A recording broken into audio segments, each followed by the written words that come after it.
സഹോദരിമാരെ എല്ലാവർക്കും നമസ്കാരം. ഞാൻ ഈ ഒരു വീഡിയോ ചെയ്യുന്നതിന് രണ്ട് ഉദ്ദേശങ്ങളാണുള്ളത്.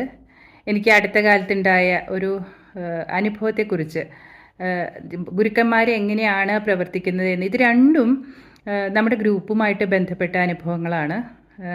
ഓരോ അനുഭവങ്ങളും നമ്മളെ ഓരോരോ പുതിയ അറിവുകൾ നൽകിക്കൊണ്ട് ഓരോ പുതിയ അവബോധ തലത്തിലെത്തിക്കുകയാണ്.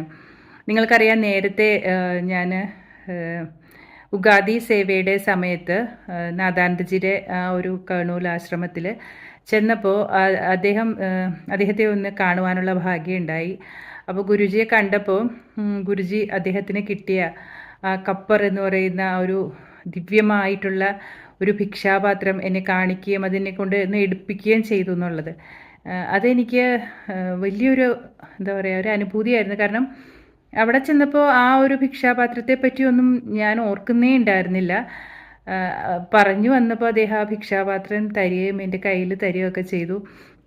അപ്പം ഞാൻ പലപ്പോഴും പിന്നീട് ഞാൻ ആലോചിച്ചു, എനിക്ക് എന്താണ് അർഹതയുള്ളത്. കാരണം മഹാവതാർ ബാബാജി, പിന്നെ സ്വാമി നിത്യാനന്ദ ഓഫ് ഗണേഷ്പുരി, പിന്നെ താരാമയ്യമ്മയൊക്കെ ഉപയോഗിച്ച ആ ഒരു ഭിക്ഷാപാത്രം, അത്രയും വലിയൊരു പാരമ്പര്യമുള്ള ഭിക്ഷാപാത്രം എനിക്ക് കയ്യിൽ വെച്ച് തരാൻ എനിക്കെന്ത് യോഗ്യത എന്നൊക്കെ ഞാൻ ചിന്തിച്ചിട്ടുണ്ട്. പിന്നെ ഞാൻ മനസ്സുകൊണ്ട് പതുക്കെ ഗുരുജിയോട് ചോദിച്ചു, എനിക്ക് എന്തിനാണ് ഈ ഒരു ഭിക്ഷാപാത്രം തന്നത് ഗുരുജി?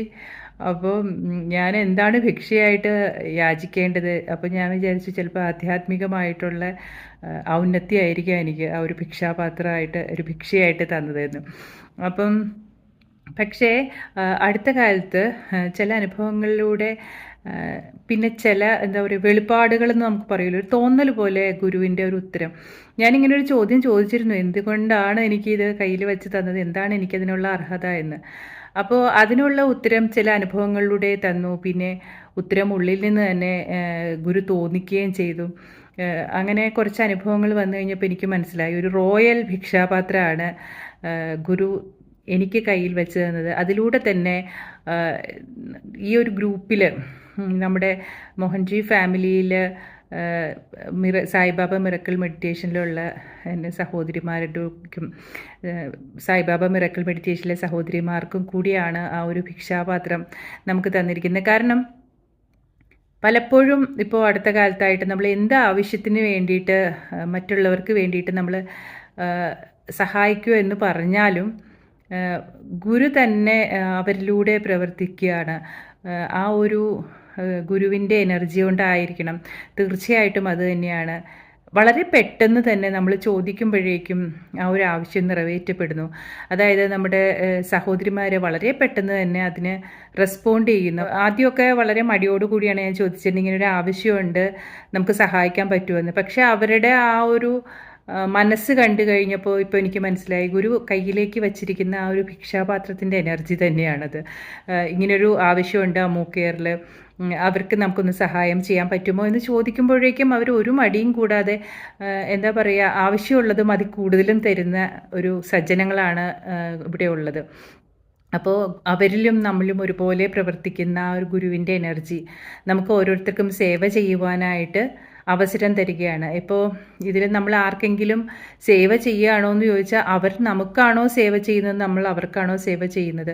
കാരണം സൂക്ഷ്മമായ തലത്തിൽ നോക്കുകയാണെങ്കിൽ നമ്മൾ ആരെയാണോ സഹായിക്കുന്നത്, അവർ നമ്മളെയാണ് സഹായിക്കുന്നത്. കാരണം നമ്മുടെ കുറേ കർമ്മ പ്രക്ഷാളനത്തിന്, അതായത് കർമ്മ ക്ലെൻസിങ്ങിന് വേണ്ടിയിട്ട് അവർ നമുക്കൊരു അവസരം തരികയാണ്.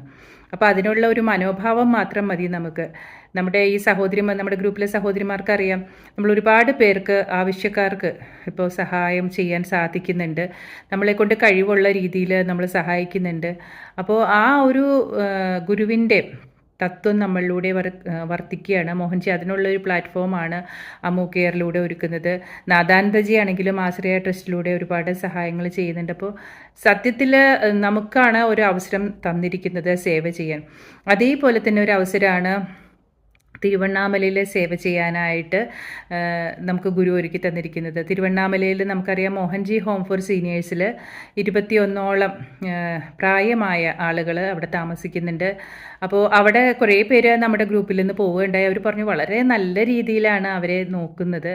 അപ്പം ഇപ്പോൾ ഒരു സഹോദരി എനിക്കൊരു വോയിസ് ക്ലിപ്പ് അയച്ചപ്പോൾ ഞാൻ വിചാരിച്ചു ഈ ഒരു വോയിസ് ക്ലിപ്പ് നിങ്ങൾക്ക് വേണ്ടി ഇടാമെന്ന്. കാരണം നേരത്തെ നമ്മുടെ ഗ്രൂപ്പിൽ തന്നെ അനിത്യയൊക്കെ പോയിട്ട് വന്നിട്ട് എന്നോട് അറിയിച്ചു നല്ലൊരു അന്തരീക്ഷം മറ്റേത് സ്ഥലത്ത്, അതായത് ഇതുപോലത്തെ പ്രായമായ വൃദ്ധജനങ്ങളെയൊക്കെ പരിചരിക്കുന്ന വേറെ ഏതൊരു സ്ഥലത്ത് പോകുന്നതിനേക്കാളും ഒരു സംതൃപ്തി നമുക്ക് തോന്നി. അവരത്ര നന്നായിട്ടാണ് അവിടെയുള്ളവർ നോക്കുന്നതെന്ന്. അപ്പോൾ ആ ഒരു വോയിസ് ക്ലിപ്പൊക്കെ ഞാൻ ഗ്രൂപ്പിൽ ഇട്ടിട്ടുണ്ടായിരുന്നു. ഇത് ഞാനിപ്പോൾ ഇടാൻ കാരണം എന്താണെന്ന് വെച്ചാൽ നിങ്ങൾക്ക് ആർക്കെങ്കിലും അവിടെ സേവ ചെയ്യാൻ പോകാൻ ആഗ്രഹം ഉണ്ടെങ്കിൽ, ഇപ്പോൾ നേരത്തെ നമ്മുടെ ഗ്രൂപ്പിൽ തന്നെ 1-2 പേര് അവിടെ പോയിട്ടുണ്ടായിരുന്നു, ഇനി പോകാൻ ആഗ്രഹം അറിയിച്ചിട്ടുണ്ട്. അപ്പോൾ അവർക്ക് എല്ലാവർക്കും ഇതൊരു മാർഗദർശനം നൽകുവാൻ വേണ്ടിയിട്ടാണ് ഞാൻ ഈ ഒരു വോയിസ് ക്ലിപ്പ് ഇടുന്നത്. കാരണം അവരെ പോയിട്ട് നമ്മളാണോ സേവ ചെയ്യുന്നത്, അവർ നമുക്കാണോ സേവ ചെയ്യുന്നതെന്ന് ഈ വോയിസ് ക്ലിപ്പ് കേട്ടാൽ നമുക്ക് തോന്നും. കാരണം ഒരുപാട് കർമ്മങ്ങൾ ഇല്ലാതാക്കുവാനായിട്ട് ഈ ഒരു സേവ നമ്മെ സഹായിക്കും. തീർച്ചയായിട്ടും നമ്മൾ തന്നെയാണ് അതിൽ നിന്ന് ബെനിഫിറ്റഡ് ആവുന്നത്. പക്ഷേ ഈ പോകുന്നവരുടെ ആ ഒരു ഭക്തിയും സമർപ്പണ മനോഭാവവും പ്രധാനം തന്നെയാണ്. കാരണം നമ്മൾ ജീവിക്കുന്ന ഈ ഒരു ഭൗതികമായ ലോകത്ത് ഏതിനും എന്തിനും സൗകര്യങ്ങളുടെ പോരായ്മയെ പറ്റി കംപ്ലൈൻറ്റ് പറയുന്ന ഒരുപാട് പേരെ നമുക്ക് നിത്യജീവിതത്തിൽ കണ്ടെത്താൻ സാധിക്കും.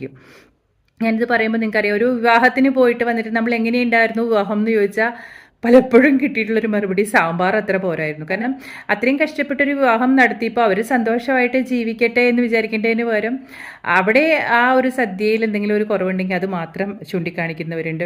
ഒരു തീർത്ഥാടനത്തിന് പോയിട്ട് വന്നിട്ട് എങ്ങനെയുണ്ടെന്ന് ചോദിക്കുമ്പോൾ ആ പോയ യാത്രയിലെ ബുദ്ധിമുട്ടുകളെ പറ്റി മാത്രം പറയുന്ന ആൾക്കാരെ നമ്മൾ കണ്ടിട്ടുണ്ട്. ഭക്ഷണം ശരിയായില്ല, താമസം ശരിയായില്ല, അതെല്ലാം കർമ്മപ്രക്ഷാളനത്തിനുള്ള വഴിയായിട്ട് എടുക്കാനായിട്ടുള്ള മനസ്ഥിതിയുള്ളവർ വളരെ കുറവാണ്. അപ്പോൾ അങ്ങനെ സൗകര്യങ്ങളുടെ പോരായ്മയെ പറ്റിയും ആ ഒരു ഇതിനെപ്പറ്റിയൊക്കെ പറയുന്ന തീർത്ഥാടനത്തിൽ പോകുന്നവർ ആ തീർത്ഥാടനം കൊണ്ട് എന്ത് നേടി എന്ന് നമ്മൾ പലപ്പോഴും ചിന്തിക്കാറുണ്ട്. അപ്പോൾ അങ്ങനെയൊക്കെയുള്ള ചെറിയ ചെറിയ പോരായ്മകൾ അല്ലെങ്കിൽ ചെറിയ ചെറിയ അസൗകര്യങ്ങൾ പോലും സഹിക്കാനായിട്ട് ബുദ്ധിമുട്ടുള്ള ഈ കാലഘട്ടത്തിൽ മറ്റുള്ളവർക്ക് വേണ്ടി പോയി സേവ ചെയ്ത് ആ സേവയിൽ എന്താ പറയുക സംതൃപ്തി കണ്ടെത്തുന്ന ആൾക്കാർ, ഇവർ ഈ പോയവരാരും അവർക്ക് വേണ്ടി മാത്രം പോയ ആൾക്കാരല്ലല്ലോ. അവർ സേവ ചെയ്യുന്ന ആ സേവയിൽ സന്തോഷം കണ്ടെത്താൻ പോയി അതിൽ സംതൃപ്തി കണ്ടെത്തിയ ഗുരുവിനോടുള്ള ഭക്തി കൊണ്ട് പോയവരാണ്. അപ്പോൾ ഷൈനി എന്ന് പറയുന്ന നമ്മുടെ സഹോദരി കോഴിക്കോട് നിന്ന് തിരുവണ്ണാമലയിൽ പോയിട്ടുണ്ടായിരുന്നു. പോയിട്ട് വന്നിട്ട് എനിക്ക് ഇന്നലെ മെസ്സേജ് ഇട്ടപ്പോൾ ഞാൻ പറഞ്ഞു ഷൈനി അവിടുത്തെ വിശേഷങ്ങളൊക്കെ ഒന്ന് പറയുമെന്ന് പറഞ്ഞു. അപ്പം ഷൈനി വിശദമായിട്ട് എനിക്കൊരു വോയിസ് ക്ലിപ്പ് ഇട്ടു. അത് കേട്ടപ്പോൾ ഞാൻ വിചാരിച്ചു ഇനി അവിടെ പോകണമെന്ന് ആഗ്രഹം പ്രകടിപ്പിച്ചവരുണ്ട് നമ്മുടെ ഗ്രൂപ്പിൽ നിന്ന്. ഇനി പോകാൻ ഇതറിയാത്തവരുണ്ട്, ഇങ്ങനെ ഒരു അവസരം ഉണ്ട് എന്നുള്ളത്. അപ്പോൾ അവരോട് ഒക്കെ ആയിട്ട് ഷൈനിയുടെ ഒരു ഉപദേശമാണത്. അപ്പം ശരിയായ അർത്ഥത്തിൽ സേവ ചെയ്യാൻ ആഗ്രഹമുള്ളവർ അവിടേക്ക് ചെല്ലുക. കാരണം അവിടെ ഭഗവാന്റെ ഒരു ചൈതന്യമുള്ള സ്ഥലമാണ്, മോഹൻജിയുടെ അനുഗ്രഹമുള്ള സ്ഥലമാണ്. അപ്പോൾ നിങ്ങൾക്ക് വേണ്ടിയിട്ട് ഈ ഒരു വോയിസ് ക്ലിപ്പ് ഞാൻ ഷെയർ ചെയ്യുകയാണ്. നമസ്തേ ദീപാജി, തിരുവണ്ണാമലയിൽ നിന്നുമാണ്, ഷൈനിയാണ്. ഇവിടെ ഞാൻ 23-ാം തീയതി ഉച്ചയ്ക്ക് ശേഷം എത്തി. അപ്പോൾ അന്ന് രാത്രിയാകുമ്പോഴേക്ക് ഇവിടെ എത്തി. അന്നെല്ലാം കണ്ടുപഠിച്ചു. പിന്നെ അടുത്ത ദിവസം മുതൽ സേവക്ക് കയറി. അപ്പോൾ ഇവിടെ നമ്മൾ ചെയ്യേണ്ടത്, വയസ്സായ കുറേ സ്വാമിമാരുണ്ട്. അപ്പോൾ അവർക്ക് കിടപ്പ് രോഗിയും ഉണ്ട്, ഒരു എല്ല് പൊട്ടിയിട്ട് കിടക്കുന്നൊരു അച്ഛനും ഉണ്ട്, പിന്നെ കാല് വയ്യാത്തത്, അധികം അസുഖം ഉള്ളതുണ്ട്, നടക്കാൻ വയ്യാത്ത ആൾക്കാരുണ്ട്, പിന്നെ 2 അമ്മമാരുണ്ട്, നല്ല പ്രായമുള്ള 2 അമ്മമാരുണ്ട്. അപ്പോൾ രണ്ടുപേരെ സ്ത്രീകളായിട്ടുള്ളൂ, ബാക്കി എല്ലാം പുരുഷന്മാരാണ്. താഴെ പുരുഷന്മാർക്കുള്ളതും മേലെ സ്ത്രീകൾക്കുള്ളതുമാണ് ആശ്രമത്തിൽ. അപ്പോൾ അതിൽ വന്നിട്ട് നമ്മൾ ചെയ്യേണ്ടത് എന്താണെന്ന് വെച്ചാൽ, അടുക്കളയിൽ ഭക്ഷണം പാകം ചെയ്യുന്നിടത്ത് സദാ നമ്മൾ ശ്രദ്ധയോടും കൂടിയും ആ ഭഗവാനെ മോഹൻജിനെ ഇന്ന് സ്മരിച്ചുകൊണ്ട് ആ ഗായത്രി ജപിച്ചുകൊണ്ട് ഭക്ഷണം ഉണ്ടാക്കുക, തമ്മിൽ ഉരിയാടാതെ ഭക്ഷണം ഉണ്ടാക്കുക. അപ്പോൾ അവരെ സഹായിക്കലാണ് ഞാൻ ചെയ്യുന്നത്. അപ്പോൾ കഷ്ണം മുറിച്ചിട്ട് കൊടുക്കുക. അപ്പോൾ പാചകത്തിന് 2 പേരുണ്ട്, അവർ ഷിഫ്റ്റായിട്ട് വരും. രാവിലെ ഒരാൾ വരും, വൈകുന്നേരം ഉച്ചയ്ക്ക് ഒരാൾ വരും. വന്നിട്ട് 5:30 ആകുമ്പോഴേ തുടങ്ങണം ജോലി. അപ്പോൾ ഞാൻ വന്നതുകൊണ്ട് ഇപ്പോൾ രാവിലെ 5:30 വന്ന് ചൂടുവെള്ളം 2 പാത്രം നിറയെ ചൂടുവെള്ളം തിളപ്പിച്ചെടുക്കണം. എല്ലാവർക്കും ഫ്ലാസ്ക് ഉണ്ട്. അപ്പോൾ ഫ്ലാസ്കിനകത്ത് അവർ തന്നെ വെള്ളം നിറച്ചുള്ളൂ, നമ്മൾ ചൂടാക്കിയിട്ട് കൊണ്ടുവച്ചാൽ മതി. അത് കഴിഞ്ഞിട്ട് ചുക്ക് കാപ്പി കൊടുക്കണം, എല്ലാവർക്കും ചുക്ക് കാപ്പി കൊടുക്കണം. അപ്പോൾ അത് നമ്മൾ ഉണ്ടാക്കി കൊണ്ടുവച്ചാൽ അവർ തന്നെ അങ്ങോട്ടും ഇങ്ങോട്ടും നല്ല സഹകരണമാണ്. കിടക്കുന്ന ആൾക്കെല്ലാം കൈ നല്ല ഉഷാറുള്ളവർ എല്ലാവർക്കും കൊണ്ടു കൊടുക്കും. അവർ തന്നെ എല്ലാവർക്കും ഗ്ലാസ്സിലെല്ലാക്കി കൊണ്ടു കൊടുക്കും, കിടക്കുന്നവർക്കും അല്ലാത്തവർക്കും സുഖമില്ലാത്തവർക്കൊക്കെ. അങ്ങനെ അവരെന്നെ അത് എല്ലാം ചെയ്തോളൂ, നമ്മൾ കൊണ്ടു കൊടുത്താൽ മതി ആക്കിയിട്ട്. അത് കഴിഞ്ഞിട്ടാകുമ്പോൾ 7:45 ഫുഡ് റെഡി ആക്കിയിട്ട് കൊണ്ടു കൊടുക്കണം. അത് ടേബിളിൻ്റെ മേലെ വെച്ച് അത് ആദ്യം ഭഗവാന് കൊടുത്തിട്ട് ആരതി ഉണ്ട്. അത് 8 മണിക്ക് ഒരു ആരതി രാവിലത്തെ ഫുഡിന് മുന്നേ. അത് കഴിഞ്ഞിട്ടാകുമ്പം പിന്നെ 11:45 നെക്സ്റ്റ് ഫുഡ് കൊടുക്കണം ഉച്ചക്കേറ്റത്. 12 മണിക്ക് ആരതിയാണ്. അപ്പോൾ 3 പാത്രത്തിലാക്കിയിട്ട് ഭഗവാന് വെക്കും. ഒന്ന് തിരുവണ്ണാമലയെ മല ഇവിടുന്ന് കാണും, ഗിരി കാണും. ആ ഗിരിയിൽ മോഹൻജി പറഞ്ഞിരിക്കുന്നത് സിദ്ധന്മാർ സദാസമയം അവിടെ സിദ്ധന്മാരുണ്ട്. അപ്പോൾ സിദ്ധന്മാർക്ക് വേണ്ടിയിട്ട് ഭക്ഷണം ഒരു സ്ഥലത്ത് വേറെ തന്നെ എടുത്തു വെക്കുന്നുണ്ട്. എന്നും കെടാതെ ഒരു വിളക്ക് അവിടെ എരിഞ്ഞുകൊണ്ടേയിരിക്കുന്നുണ്ട്. പിന്നെ താഴെ മോഹൻജീൻ്റെ മുന്നിലും സായിബാബേൻ്റെ മുന്നിലുമായിട്ട് ആണ് ആരതി നടക്കുന്നത്. അപ്പോൾ അവിടെ ഒരു പാത്രത്തിൽ ഫുഡ് വെക്കും. പിന്നെ അടുക്കളയിൽ ദേവിയുണ്ട്, മോഹൻജീൻ്റെ ഫോട്ടോ ഉണ്ട്. ദേവി പറഞ്ഞാൽ അന്നപൂർണേശ്വരി. അപ്പോൾ അന്നപൂർണേശ്വരിക്ക് ഒരു പാത്രത്തിൽ ഭക്ഷണം വെക്കും. അപ്പോൾ അതും 3 വെച്ചിട്ടാണ് അതിനുശേഷം ആരതി കഴിഞ്ഞിട്ടാണ് ഇവർക്ക് ഫുഡ് കൊടുക്കുന്നത്. അപ്പോൾ ഫുഡ് കൊടുത്ത് കഴിഞ്ഞിട്ട് പിന്നെ എല്ലാവരും റെസ്റ്റ് എടുക്കും. അത് കഴിഞ്ഞിട്ട് ഒരു 3 മണിയാകുമ്പോൾ വീണ്ടും തുടങ്ങണം. അപ്പോൾ 3 മണിക്ക് കാപ്പിയോ അല്ലെങ്കിൽ ചായയോ അങ്ങനെ എന്തെങ്കിലുമൊക്കെ കൊടുത്തിട്ട് അത് കഴിഞ്ഞിട്ട് ഒരു 5:45 ആകുമ്പോഴേക്കും വീണ്ടും ഫുഡ് എത്തണം. 5:45 ഫുഡ് കൊണ്ടുവച്ച് കഴിഞ്ഞാൽ ഇതുപോലെ 3 തട്ടിലാക്കിയിട്ട് ഭഗവാൻ വെച്ച് ആരതി കഴിഞ്ഞ് 6 മണിക്ക് ആരതി കഴിഞ്ഞിട്ട് വീണ്ടും രാത്രിയത്തെ ഭക്ഷണമാണ്. അപ്പോൾ രാത്രിയത്തെ ഭക്ഷണം കഴിഞ്ഞാൽ ഒരു 7:30 ആകുമ്പോഴേക്കും അതെല്ലാം കഴിഞ്ഞിട്ട് പിന്നെ പണിയൊന്നുമില്ല, എല്ലാം ക്ലീൻ ആക്കിയിട്ട് അപ്പോൾ ജോലിക്കാരും പോവും, നമുക്ക് റെസ്റ്റ് എടുക്കാം ആ സമയത്ത്. അപ്പോൾ അതിനിടയിൽ നമ്മൾ അളവാണ് നോക്കേണ്ടത്. അപ്പോൾ ഈ ജോലി ചെയ്യുന്നവർക്ക് ഒരാൾ ഭയങ്കര ഭക്തിയാണ്, ഒരു കുട്ടി ചെറിയ മോളാണ്, 23 വയസ്സിലുള്ള മോളാണ്. അപ്പോൾ അവൾക്ക് അളവിനെ പറ്റിയിട്ടൊന്നും വലിയ ബോധമില്ല. അപ്പോൾ നമ്മൾ ശ്രദ്ധിക്കേണ്ടത് ഇത്തിരി ഭക്ഷണം പോലും പാഴായി പോകാതിരിക്കാൻ വേണ്ടിയിട്ട് നല്ലോണം ശ്രദ്ധിക്കണം. പിന്നെ ഭക്ഷണം എപ്പോഴും പ്രാർത്ഥനയോടും കൂടി ഉണ്ടാക്കണം, അത് നിർബന്ധമാണ്. കിഷോർജിയും രേവതിയുമാണ് ഇവിടെ മോഹൻജി ഏൽപ്പിച്ചിരിക്കുന്നത്, അവരാണ് എല്ലാം ശ്രദ്ധിക്കുന്നത്. അപ്പം നല്ല ഭക്ഷണമാണ് കൊടുക്കുന്നത്. ഫുഡെല്ലാം നല്ല ചോറ് കൊടുക്കുന്നത്, ചോറും കറിയും ഉപ്പേരിയും കൂടാണ്ട് ഒരു രസവും മോരും കക്കിരിക്കയും ഒക്കെ കട്ട് ചെയ്തതും ഒക്കെ ഉണ്ട്. എല്ലാം തികഞ്ഞ ഫുഡാണ് എല്ലാ ദിവസവും കൊടുക്കുന്നത്, ഒന്നിനൊരു കുറവ് വരാണ്ട് കൊടുക്കുന്നത്. അപ്പോൾ നമ്മൾ അതെല്ലാം കറക്റ്റ് ഒന്നുപോലും വേസ്റ്റ് ആവാണ്ട് നോക്കണം എന്നുള്ളതാണ് നമ്മൾ സേവ ചെയ്യാൻ വരുന്നവരെ കൊണ്ടുള്ള ഉപകാരം. അപ്പോൾ ഒന്നുപോലും ഇത്തിരി പോലും പച്ചക്കറി ആയാലും കെട്ടുപോവാതെ നോക്കണം, അളവ് തെറ്റാതെ നോക്കണം. ഇതൊക്കെ നമ്മൾ അവിടെ ഇരുന്നിട്ട് മാനേജ് ചെയ്യണം. പിന്നെ അവരെ നല്ലോണം സഹായിക്കണം. കാരണം കഷ്ണം മുറിക്കാൻ 10-25 ആളിലധികം ഉണ്ട്. അപ്പോൾ കഷ്ണം മുറിക്കാനൊക്കെ ഉണ്ട്, കട്ട് ചെയ്യാനുണ്ടാവും, പച്ചക്കറികൾ കട്ട് ചെയ്യാനെല്ലാം ഉണ്ടാവും. അപ്പോൾ അതൊക്കെ നമ്മൾ ചെയ്തു കൊടുക്കണം. പിന്നെ ക്ലീൻ ചെയ്യുന്നില്ല അവർ തന്നെ ചെയ്യും, ജോലിക്കാരെന്നെ ചെയ്യും. പിന്നെ ക്ലീനിങ്ങിന് തന്നെ ഒരു ലേഡി ഉണ്ട്, അവർ മോർണിംഗ് വന്നിട്ട് വൈകുന്നേരം വരെ 6:30-7 മണി വരെ അവരുണ്ട്. അവരെല്ലാവരെയും അടിച്ചു തുടച്ചും ബാത്റൂമൊക്കെ ക്ലീൻ ചെയ്ത് ഈ കിടക്കുന്നതും അല്ലാത്തതുമായി എല്ലാവരെയും ഡ്രസ്സ് അവരാണ് കഴുകിയിടുന്നത്. അപ്പോൾ അതൊക്കെ കഴുകിയിട്ട് അവർ തിരിച്ചു പോകുന്നത്. അപ്പോൾ രേവതി എന്ന് പറഞ്ഞാൽ അവരാണ് എന്നും വന്നുകൊണ്ടിരിക്കുന്നുണ്ടായത്. അപ്പോൾ അവർ വന്നിട്ട് അപ്പോൾ നമ്മൾ ആ സേവക്ക് ഒരാൾ വരികയാണെങ്കിൽ എന്താണെന്നറിയാം, അവർക്ക് 2 ചെറിയ മക്കളാണ്. അപ്പോൾ വീട്ടിൽ നിന്നിട്ട് എന്നും വരാൻ പറ്റില്ല, അപ്പോൾ ഫുൾ ടൈം അടുക്കളയിൽ ഇരുന്നിട്ട് നോക്കാൻ പറ്റില്ല. അപ്പോൾ അവരുടെ ആവശ്യം എന്ന് വെച്ചാൽ എല്ലാ മാസവും നമ്മളെ ഗ്രൂപ്പിൽ നിന്നോ അങ്ങനെ ആരെങ്കിലും സഹായിക്കാൻ പറ്റുന്ന ആരെങ്കിലും തയ്യാറുണ്ടെങ്കിൽ, ഞാൻ വന്നതുപോലെ വരാൻ താല്പര്യമുള്ള ആരെങ്കിലും ഉണ്ടെങ്കിൽ അവർക്ക് ഒരു മാസം വന്നിട്ട് നിൽക്കാം.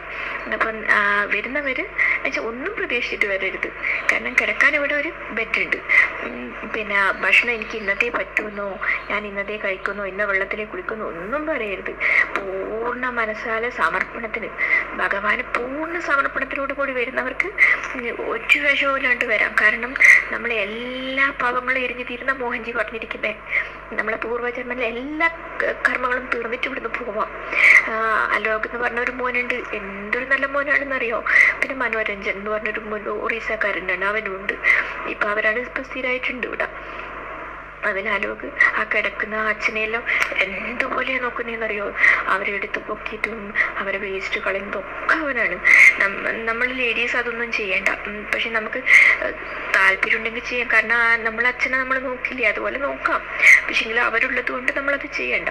അപ്പോൾ പിന്നെ ആരെങ്കിലും അസുഖം ഉണ്ടെങ്കിൽ അവരെ കൂടെ നമ്മൾ ഹോസ്പിറ്റലിൽ പോകണം. ഇനി അഡ്മിറ്റ് ആവുകയാണെങ്കിൽ കൂടെ ലേഡീസിൻ്റെ കൂടെ ലേഡീസിന് നിൽക്കാം. ഇനി ആണുങ്ങൾക്കായാലും വരാം ഇവിടെ. നമ്മളെ ഗ്രൂപ്പിൽ ഇല്ലാത്ത ആരെങ്കിലും ആയാലും ഭക്തി വേണം. വരുന്നവർക്ക് നിർബന്ധമായിട്ടും ഭക്തി വേണം. മോഹൻജിനോടും ബാബയോടും ഭക്തിയുള്ളവർക്ക് നിർബന്ധമായിട്ടും ഇതുണ്ടെങ്കിൽ വരാം. പിന്നെ എനിക്കതേ പറ്റുന്നു, എനിക്ക് ഇനി ഇന്ന് ഭക്ഷണം കഴിച്ചാൽ വിഷമാവുന്നു, അങ്ങനെയൊന്നും പറയുന്ന ഒരാളും ഇവിടെ വരാതിരിക്കുന്നതായിരിക്കും നല്ലത്. കാരണം ഇവിടെ വന്നാൽ നമ്മളൊന്നും ഭക്ഷണത്തിൽ ശ്രദ്ധിക്കരുത്. സദാ നാമം ജപിക്കാം. മലഗിരി കണ്ടുകൊണ്ടായിരിക്കുന്നത്. ആ ഗിരിക്ക് അത്രയും എനർജിയാണെന്നാണ് മോഹൻജി പറഞ്ഞിരിക്കുന്നത്. സദാസമയം അത് കണ്ട് നമുക്ക് ധ്യാനത്തിലിരിക്കാൻ പറ്റും, പ്രാർത്ഥിക്കാൻ പറ്റും. നമ്മളെ ജോലി കഴിഞ്ഞാൽ ഒരുപാട് ടൈമുണ്ട്. രാവിലെ 9 മണിയാകുമ്പോഴേക്ക് കുറച്ച് സമയം, ഒരു 10 മണി വരെ 1 മണിക്കൂർ നമുക്ക് ഫ്രീ കിട്ടുന്നുണ്ട്. അത് കഴിഞ്ഞിട്ട് 1:30 മുതൽ ഒരു 3 മണി വരെ വീണ്ടും ഫ്രീ കിട്ടുന്നുണ്ട്. രാത്രി പിന്നെ 7-8 മണിക്ക് ശേഷം ഫുള്ള് ഫ്രീ തന്നെയാണ്. രാവിലെ വരെ പിന്നെ 5:30 അടുക്കളയിൽ കയറുന്നുണ്ട്. അപ്പോൾ അത്ര വരെയും ഫ്രീ ആണ്. അപ്പോൾ ഈ സമയത്തെല്ലാം നമുക്ക് നമ്മളതായ ക്രിയ ചെയ്യേ. ഒരുപാട് ബുക്കെല്ലാം ഉണ്ട് ഇവിടെ. വായിക്കുന്നവർക്ക് ബുക്സും ഇഷ്ടംപോലെ ഇരിക്കുന്നുണ്ട്. ബുക്ക് വായിക്കുകയും ചെയ്യാം, ഇതൊക്കെ ചെയ്യാം. അതിൽ കൂടാണ്ട് വന്നിട്ട് ഗിരിവലം വെക്കാം. നമുക്ക് പുലർച്ചെ പോയാൽ 14 കിലോമീറ്ററാണ് ഗിരിവലം വെക്കേണ്ടത്. അത് നമുക്ക് നടക്കാനെല്ലാം ഉഷാറുള്ളതാണെങ്കിൽ നടന്ന് ഗിരിവലം വെച്ചാൽ അത് മതി എല്ലാ പാപവും തീരാന്ന് പറയുന്നത്. ഇവിടെ മോഹൻജിന്റെ ഗുരുസ്ഥാനത്തിരിക്കുന്ന ഒരു സന്യാസി ഉണ്ട് ഇപ്പൊ താമസിക്കുന്നത്. അവരെ എപ്പോഴൊന്നും കാണാൻ പറ്റില്ല. അവരവരെ റൂമിൽ സെപ്പറേറ്റ് തന്നെ ഇരിക്കുന്നത്. അപ്പോൾ അവർക്ക് ഫുഡ് ഉണ്ടാക്കണം. അത് വേറെ തന്നെ പ്രാർത്ഥിച്ചിട്ട് അത് സേവ ചെയ്യുന്നവർക്ക് ചെയ്യാം. സേവ ചെയ്യാൻ വരുന്നവർക്ക് പ്രാർത്ഥനയോടുകൂടി അവർക്ക് ഫുഡ് ഉണ്ടാക്കി കൊടുക്കാനുള്ള അവസരം നമുക്ക് തരുന്നുണ്ട്. ആ ഫുഡ് കൊണ്ടു കൊടുക്കുന്ന സമയത്ത് നമുക്ക് ആ ബാബേനെ കാണാം. ഭയങ്കര തേജോമയനായ ഒരു ബാബയാണ്. അവരധികം സംസാരിക്കൊന്നുമില്ല. അവർക്ക് ഇഷ്ടപ്പെട്ടെങ്കിൽ മാത്രമേ സംസാരിക്കൂ. അപ്പോൾ ഞാനിപ്പോൾ ഒരാഴ്ച ഞാൻ വന്നിട്ട് എനിക്ക് 2 പ്രാവശ്യം അവരെ കണ്ട് സംസാരിക്കാൻ പറ്റിയത്. ഫുഡ് കൊടുക്കുമ്പോൾ കാണും, പക്ഷെ അവർ സംസാരിക്കില്ല. അപ്പം നല്ല സ്നേഹമാണ്. മോള് കഴിച്ചോ എന്നൊക്കെ ചോദിക്കും, ഭക്ഷണം കഴിച്ചോ എന്നൊക്കെ ചോദിക്കും. അല്ലാതൊന്നും അവർ പറയില്ല. ഇന്നലെ രാത്രി എനിക്ക് ഒരു ഭാഗ്യം കിട്ടി കാണാൻ വേണ്ടി. രാത്രി അവർക്ക് പഴം വേവിച്ച് വേണമെന്ന് പറഞ്ഞിട്ട് വേറെ ആരും ഉണ്ടായിരുന്നില്ല. അതുകൊണ്ട് എനിക്ക് ആ അവസരം കിട്ടി. അപ്പോൾ പഴം വേവിച്ച് കൊടുത്തപ്പോൾ കുറച്ച് നേരം അവിടെ ഇരുന്നിട്ട് മോൾ അവിടെ ഇരുന്നോളൂ പറഞ്ഞിട്ട് ഞാൻ നിലത്ത് അവിടെ ചവണം പടിയിട്ടിരുന്നു. എന്നോട് കുറച്ചു നേരം സംസാരിച്ചു. എന്നോട് ഗായത്രി ജപിക്കാൻ പറഞ്ഞു തന്നു, മാലയിൽ ജപിക്കണം എന്ന് പറഞ്ഞു തന്നു. എനിക്ക് ഭയങ്കര സന്തോഷമായി. ഭയങ്കര, കാരണം സിദ്ധന്മാരാണ് നിറയെ. അപ്പം നമുക്ക് അവരെ കാണാൻ പറ്റുക പറയുന്നത് പോലും ഭയങ്കര പുണ്യം. ദീപാജി, ഞാനിനി അടുത്തൊരു വോയിസ് കൂടി ഇടാം. അപ്പോൾ ഷൈനിയുടെ സൗണ്ടിൽ, അത് ശബ്ദത്തിലുള്ള ആ ഒരു സന്തോഷവും എന്താ പറയുക, ഒരു ആനന്ദത്തിൻ്റെ അലകളും ഒക്കെ നിങ്ങൾക്ക് മനസ്സിലായിട്ടുണ്ടാവുമെന്ന് വിചാരിക്കുന്നു. അപ്പോൾ നിങ്ങൾക്ക് ആർക്കെങ്കിലും സേവ ചെയ്യാൻ ആഗ്രഹം ഉണ്ടെങ്കിൽ ഞാനിവിടെ കിഷോറിൻ്റെ നമ്പർ കൊടുത്തിട്ടുണ്ട് സ്ക്രീനിൽ. കൂടാതെ കമൻറ്റ് ബോക്സിൽ എൻ്റെ നമ്പറും കിഷോറിൻ്റെ നമ്പറും കൊടുക്കുന്നുണ്ട്. കോൺടാക്റ്റ് ചെയ്യുക. എല്ലാവർക്കും നന്ദി, നമസ്കാരം.